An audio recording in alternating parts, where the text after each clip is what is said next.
All right, made it to the end of the week here on the Morning Pitt, youtube.com/Panther-Lair.com. Hit that subscribe button, hit that like button, like the video, subscribe to the YouTube channel. That's all we ask. Put this out every day for you to enjoy and give you something to talk about and think about to start your day on the Pitt sports front. And I just ask that you like the video and subscribe to the YouTube channel. That would be doing us a solid for sure here on the Panther-Lair.com team. Of course, you know that website, Panther-Lair.com, Pittsburgh.rivals.com, the most comprehensive source of Pitt sports news on the internet, football, basketball, and recruiting, all right there at Panther-Lair.com, Pittsburgh.rivals.com. You're a Pitt fan, you want to talk to other Pitt fans, you want to talk about Pitt sports, that's a place you can do it. 24 hours a day, 7 days a week, Panther-Lair.com. And of course, we're heading toward the end of the weekend. We're heading toward game day. It is game day. Today's game day. Tomorrow's game day. There's game days everywhere. Game days going on all over the place. I'm surprised yesterday wasn't game day. I'm surprised Sunday won't. I mean, I guess Sunday's Steelers Sunday. But I mean, let's keep it to Pitt here. We'll keep the focus on your University of Pittsburgh Panthers. Pitt against West Virginia tonight in the backyard basketball, a name that I am going to keep pushing until it catches on. And then Pitt football at Virginia tomorrow for a noon kickoff. We'll be at the Peterson Event Center tonight covering the game for Panther-Lair.com, of course. And then tomorrow after the game, you tune in right here, youtube.com/Panther-Lair.com for the Panther-Lair postgame, where we'll go live for an hour or so. And we'll have a conversation about the game. Win or lose, whatever happens, we'll be here talking about it on youtube.com/Panther-Lair.com. There'll be a little chat screen set up right over there. I guess it'll be on the right-hand side of the screen over there. That'll be going, and it'll be live. And as we go through the post-game show, you can offer your comments and questions, and we'll talk about the game as it happens. Now, I don't know an exact time that we'll start. I'm hoping somewhere around 4 o'clock, but it really depends on how late the game goes. If you want to make sure you don't miss it, you can subscribe to our YouTube channel. Click that subscribe button down there, youtube.com/Panther-Lair.com. Turn on notifications, and you'll get an alert sent to your phone whenever we go live.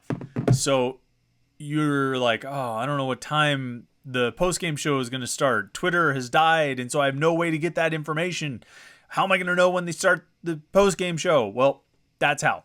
You click subscribe, you turn on notifications, and you'll be ready to go. So a couple of big games here for different reasons. Pitt basketball tonight, Pitt football tomorrow. Pitt basketball, of course, just getting started in its season, one game down, a pretty convincing win over Tennessee Martin on Monday night. But they got West Virginia tonight in a game that, I don't know how good West Virginia is going to be this season. The early reviews and the early returns are not great. But I think it's always going to be a challenge when you play a team from a high major conference. And if you can get a win over a team from a high major conference, you're always going to take a lot of confidence from it.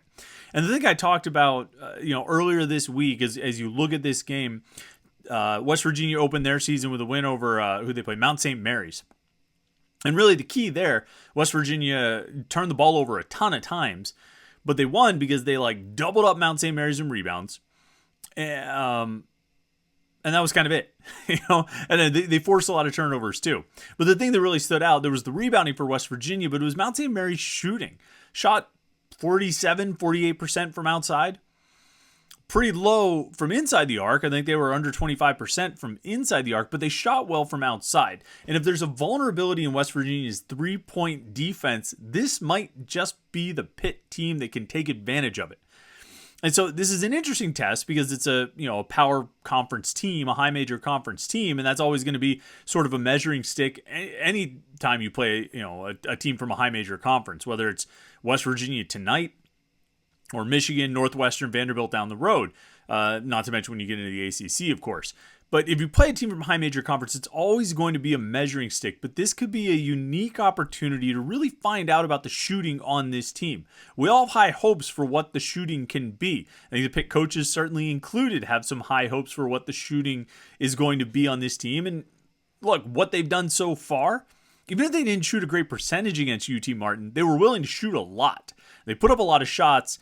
And even if a lot of them didn't fall, Would they attempt 41 threes, I think? Even if a lot of those didn't fall, I think you have players who are pretty accomplished as shooters that you want them to keep taking those shots because they weren't bad shots. They were taking good shots. It was just one of those nights where a lot of them didn't go down. Now, conversely, we've seen these guys make shots in practice, make shots in the exhibition game. Greg Elliott, Blake Hinson, Nate Santos, these are accomplished, successful shooters. I want them to keep taking those shots. And against West Virginia, that might be their best chance for success. Whatever pressure West Virginia wants to bring, I trust Pitt's veteran guards to kind of handle it and take care of business on that front and not turn it over too many times. I think you're going to have a few. But they should largely take care of the ball. I think Nelly Cummings will continue to be an active defender, and that's going to help in that regard. They might end up getting out-rebounded in this game, but if they can outshoot West Virginia, I think they got a great chance to win.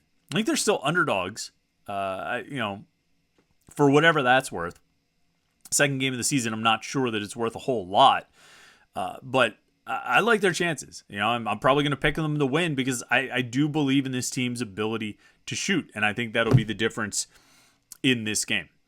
Tomorrow, the difference in the game, I really think is going to be the pressure they can get on Brennan Armstrong. This is an important game, too. We talked about what this game tonight means for the Pitt basketball program and the significance that game carries. This game tomorrow against Virginia is going to be a big one for the Pitt football team. For one thing, it's bowl eligibility, so you can kind of cross off that lingering fear. And for another thing, the reality is every one of these final three games is a huge game for this team because you're trying to salvage whatever respect you can from a season that had so much more promise than what it has delivered. Sitting at 5-4, you've missed almost all of your opportunities. All the goals that were out there, they're no longer there. You're down to things like, trying to get to bowl eligibility, trying to, string as many wins together as you can. And that's a far cry from where this team thought it was going to be and where this team thought it was headed and where a lot of us thought it was headed. And I think we've all kind of come to accept that they're not going to reach the levels that we thought they were capable of reaching.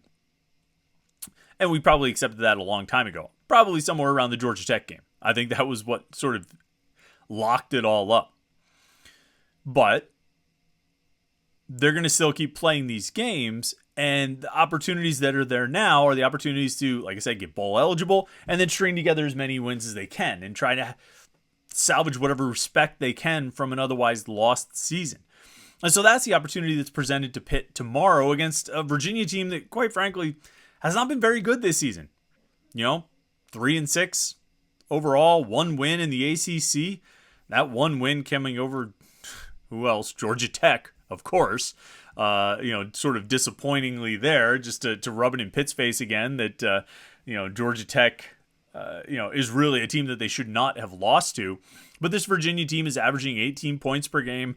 Their offense is a mess. They're turning the ball over a lot. They've thrown, 10 interceptions and lost 10 fumbles. So they have 20 turnovers through 9 games so far. This Virginia team has fallen far from where it was last year and the accomplishments it had last year. And a big part of that is the play of Brennan Armstrong, who either individually, himself has fallen off, or you have a problem with a change in offense and a change in offensive coordinator, change in head coach for that matter. That transition is not going well. Whether it's on Armstrong or whether it's on Tony Elliott, whoever it's on, they're struggling. And Brennan Armstrong has not played well this season. Just bringing up his stats, 9 games played this year. He's completing less than 55% of his passes. He's thrown for 2,000 yards, 6 touchdowns, and 10 interceptions, which somehow is actually a worse stat line than 5 touchdowns and 6 interceptions. That's what Keaton Slovis has thrown in, how many games has he played? 8 games? He's thrown 5 touchdowns and 6 interceptions. Brennan Armstrong in 9 games has thrown 6 touchdowns and 10 interceptions. And I think there are a couple things that are happening with Brennan Armstrong this year. I don't know the Virginia offense that well to say it's this or it's that. But I do know that looking at some of the numbers like from Pro Football Focus, by comparison to last season when he was, lighting the world on fire and putting up tons of yards and all this stuff, he was under pressure. Let's look at pressure because I think it's always an interesting stat to consider. Last season, he was under pressure on 26% of his dropbacks. That's not bad. That's a decent percentage. That's not going to rank high among the most pressured quarterbacks in the ACC. 26%. You're about 1 out of every 4 dropbacks. This year, he's close to 40%. A significant jump from 26% to 38% of his dropbacks. He's under pressure, and it's coming through in his play. He's completing about the same percentage of passes under pressure. Last year, he completed about 45% of his passes when he was under pressure.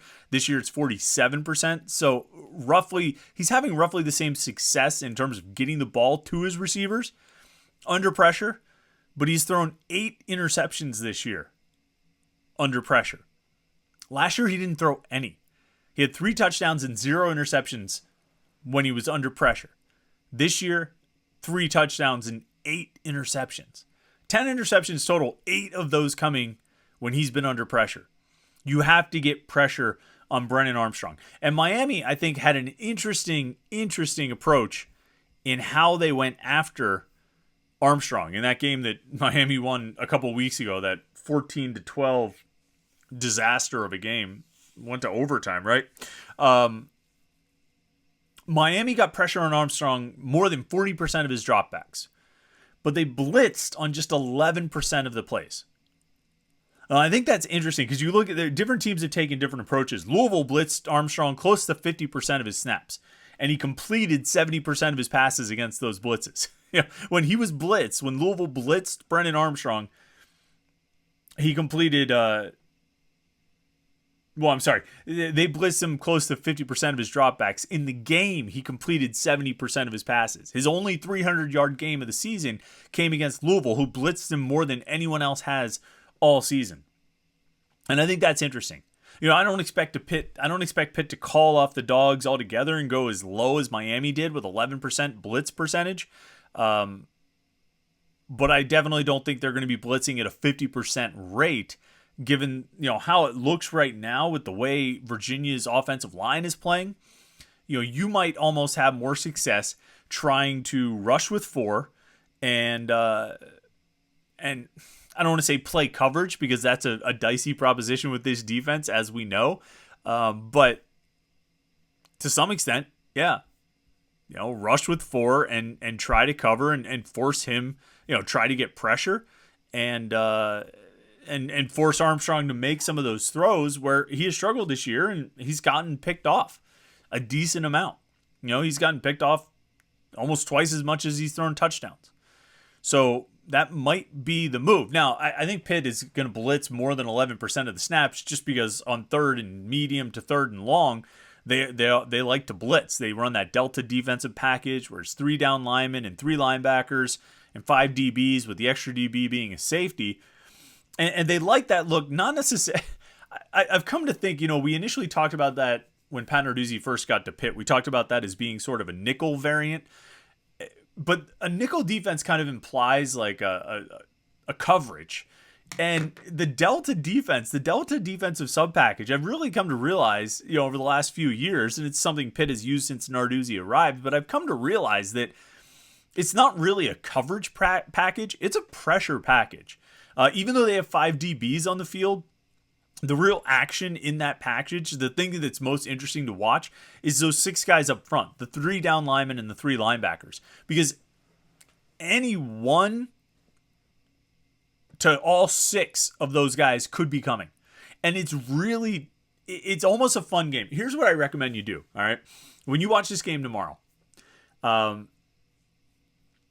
and it gets into 3rd and long. So probably 3rd and 5 or longer, I would say. Certainly a 3rd and 8, 3rd and 10, something like that. And you look, you're going to see that they'll have 3 down linemen and 3 linebackers, plus, usually Javon McIntyre is sort of an extra DB safety, kind of playing almost like a linebacker role, almost like in a 3-4 defense. But watch when they get into that package, okay? Watch how they line up. Watch where the linebackers move around, what they do. The 3 down linemen will probably be Haba Baldonado and Kalijah Cansey and John Morgan, or maybe Deslin Alexandra. But watch the 3 linebackers move around and try to guess 2 things. 1, how many guys are rushing. I mean, just leave it to the front six. Just leave it to the linemen and the linebackers. Ignore the possibility of a corner blitz or, Javon McIntyre blitzing out of the safety spot or anything like that. Just the linemen and the linebackers. Try to guess how many of them are going to come and which ones are coming. And it's fun. I play this game myself. I don't play it as a drinking game because I'm usually working when I'm watching these games. But I'll watch it and I'll say, okay, I think the 3 linemen and those 2 linebackers are going to go. And it'll end up being 2 of the linemen and 2 of the other, like one of the one other linebacker, or maybe one of the linebackers I guessed, and the other linebacker will be the guys who actually come. And I guess what I'm saying is it's fun because of how they disguise the pressure that they're bringing out of that package. You never really know where the pressure's coming from. Sometimes it's what it looks like. Well, it looks like those 3 linebackers are rushing, and this is going to be a 6-man bring the house. And sometimes it looks like only 4 are coming and 5 come. Sometimes it looks like 5 are coming and only 3 come. And because it's so well disguised and so tough to sort of pick up on, and certainly other coaches and coaches on the other teams and the quarterbacks are going to have better luck picking up on it than you and I will, because they've studied film and tendencies and all that. But it's fun to watch, and the effectiveness of the disguising is that sometimes just rushing 3 can be effective at getting home because you faked like you were going to rush 5, or you showed that 4 were going to come, and actually 4 do come, but it's a different 4 than the ones that you showed. Or there's stunts and twists and looping around and delayed blitzes. Savasier Dennis likes to get sacks out of delayed blitzes. Solomon DeShields has 4 sacks this season. I think every single one of them has come out of that Delta defensive package. And so looping this back to Brennan Armstrong, Pitt's not going to do like Miami did and only rush, only blitz 11% of the time. They're going to blitz more just by virtue of blitzing a lot on 3rd down, because you're going to usually get pressure of some kind out of that Delta defense. They have to get pressure on Armstrong, but there might be a model in the way Miami played him of not really, using more than 4 guys to try to get it.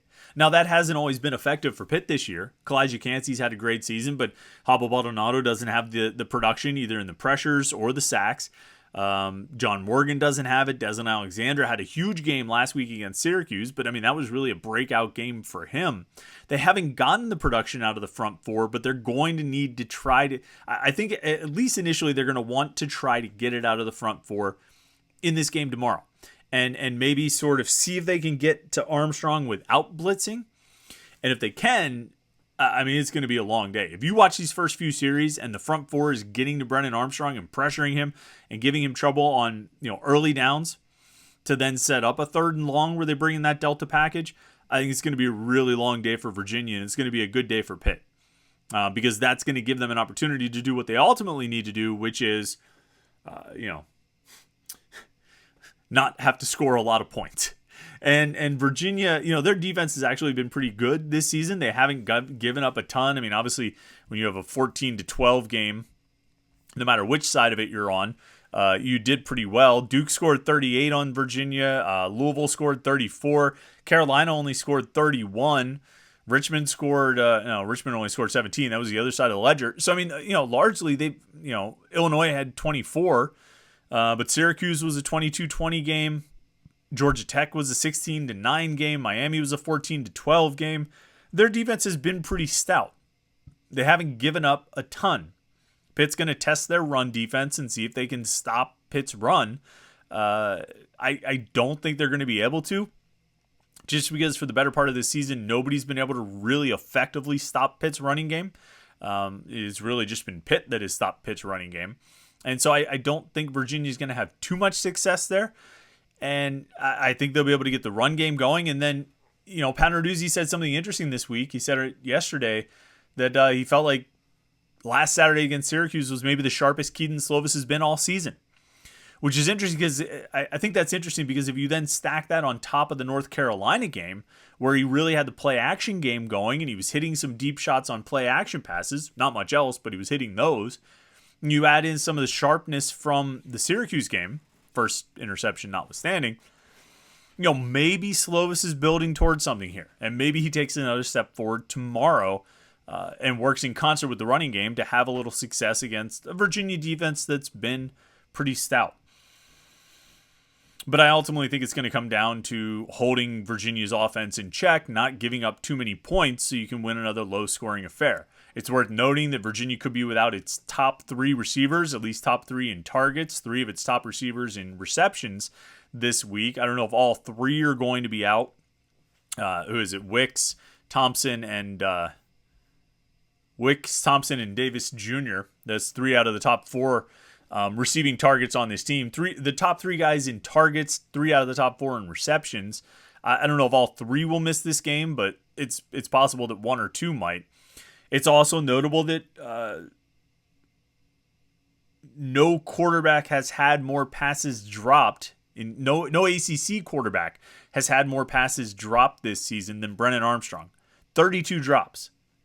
For comparison, second place, the second most drops by an ACC quarterback or for an ACC quarterback is Grant Wells from Virginia Tech. He had 19. He's had 19 so far.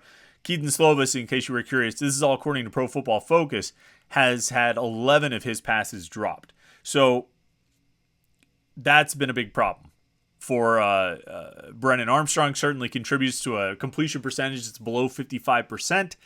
And, something that potentially, when you then take some of the top receiving targets out of the mix, you think that you should be able to do even better against that Virginia offense that was so scary last year, but has really taken a huge step back.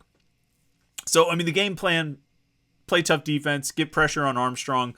Obviously don't let the run game get going. It really hasn't gotten going for Virginia at all this season. Armstrong is their leading rusher.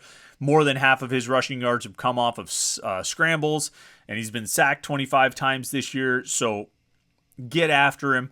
Try to get pressure with the front 4. Don't lose contain and let him get out and run. Just kind of keep him in check, knock him around a little bit, and play tough against the whatever receivers they're able to run out there. And then on offense, get the running game going. Don't make mistakes. I talked a lot about turnovers this week, actually. 7 turnovers inside the opponent's 35 this season for Pitt, including 4 in the Tennessee and Louisville games. Avoid those. You aren't playing good enough offense that you can afford to have those kinds of mistakes. So avoid those turnovers, get the run game going, hit a few plays in the passing game, play stout defense, get to the quarterback. You can win this game. Just like you beat Syracuse, you can beat Virginia too. Get to 6-4 and give yourself a chance to really build some momentum through the end of the regular season. All right, let's look around the Coastal real quick. All teams are in action this week. All the games are on Saturday too. Starting at noon, running through the 8 o'clock game, at least in the ACC, all the teams are in action. First game, the noon game. Pitt, Virginia, obviously, is at noon. That game's on the ACC network. On ESPN3, you can watch Virginia Tech at Duke. I don't know why you would. You're going to be watching Pitt at Virginia. But Duke has a chance to win 7 games in the regular season for the first time since 2018. The Blue Devils are 6-3, favored by about 10 points against Virginia Tech. I don't know if they'll cover 10, although they are at home. But they should win that game. It would be a pretty big upset if Virginia Tech pulled that one off. I'd say that's pretty unlikely. Scrolling on then, 3:30 game, Miami at Georgia Tech. This is an interesting one. It's on ESPN3. Both teams are 4-5. Both teams have 3 games left to play. Both teams are looking at a real challenge to get 2 more wins and get bowl eligible out of these final 3 games. Miami starts off this weekend at Georgia Tech. Next weekend they go to Clemson, and then they wrap it up with a home game against Pitt. All right, now maybe you'd say, well, Georgia Tech and Pitt, those should be 2 wins. They should be, but Miami's in a pretty rough way right now. They're not playing great. They've lost, 5 out of their last 7? And the 2 wins, they won at Virginia Tech 20-14, and they won at Virginia 14-12. So they're not exactly doing so hot. Georgia Tech has it just as tough, actually even tougher. They're at 4-5 right now. They're going to host Miami this weekend, go to Carolina next weekend, and then wrap up the season at Georgia. I don't see Georgia Tech getting 2 wins out of that because I don't see them beating Carolina or Georgia, which means even if they beat Miami this weekend, they're still not going to get bowl eligible. So it's been that kind of season for Georgia Tech. The high watermark for the Yellow Jackets, the win at Pitt. They also beat Duke, which is a pretty good win this season. Duke looking like one of the surprise teams in the Coastal. And then North Carolina, Wake Forest. North Carolina's at Wake Forest. This game actually counts as an ACC game this year, which is a unique change. It's 7:30 on ESPN2. And this one is notable, not necessarily so much for Pitt, but for everybody else, well, minus Virginia and Virginia Tech. If Carolina wins, they're underdogs on the road at Wake Forest. But if Carolina wins, the Tar Heels will clinch the Coastal Division. So they'll also clinch if Duke loses.